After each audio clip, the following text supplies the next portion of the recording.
Oh, Shane. I'm not going to fully come down on you because I know there was some meddling from Fox. But you gave it that old college try. Jeez, you got a big pussy. Thank you.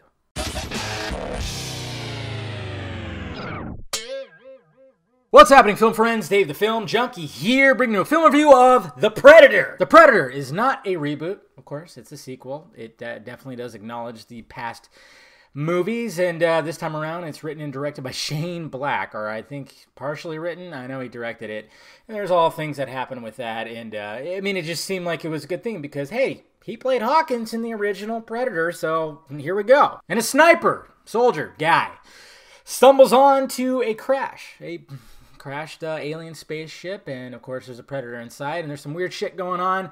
He basically obtained some of the technology, sends it off to where his boy ends up obtaining this technology, and basically, yeah, he's a smart boy, gets everything going, and now the predators are like, we gotta find this shit. And that soldier dude, of course, teams up with a bunch of other Looney Tune dudes on this bus, and Olivia Munn, she's a scientist of some sort, and pretty much they gotta get rid of these predators, even though they're kind of going after each other. So what did I think of The Predator, the movie that I was looking forward to, the movie that should be just excellent because Shane Black is one of my favorite writers, and he was a part of this franchise, and it's just, oh my god, disappointed. Okay, like I said in my first reaction review, I did enjoy this movie.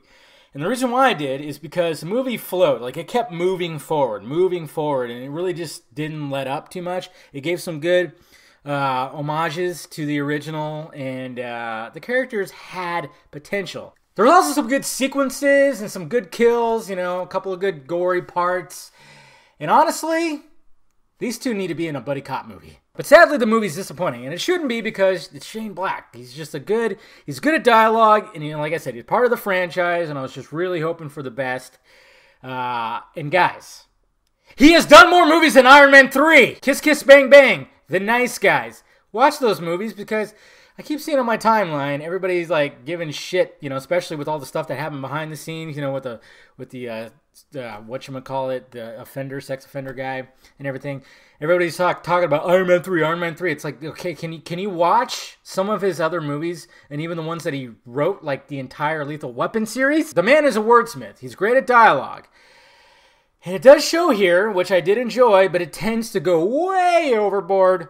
Just, my God. It gets way too quippy, and with the jokes and everything, and then the characters, they don't get a chance to show us who they really are. The brilliance of the original Predator movie is you got to know the characters right away. And they did it in such a way, that's how good the writing was. It's like, oh, you got who that person was. You got who Hawkins was. You got who Dutch was. You got who these characters were right at the beginning. They established it, and then you cared for these characters. And sadly, it just doesn't happen here. And what was great about the original, too, is that the fact that it was such a lose-lose situation. This one, it doesn't seem like there's really much of a lose-lose. I'm like, are you guys even scared? Now, like I said, one of the things I liked about the movie was the fact that it just keeps moving forward. It does not stop. Doesn't take too many breaks. It's like, all right, let's go.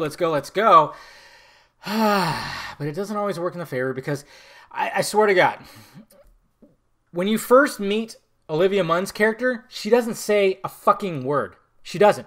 And this is where I could tell that the studio probably came down and said, hey, we need to cut this down, trim this, do this and that. Because when you first meet her character, she literally just gives like facial expressions and looks around and then gets onto a goddamn helicopter. That's it. All the performances are great. I'll give it that. They all were handed this and they all did great. I actually was digging what they were trying to do with Thomas Jane's character for a bit there.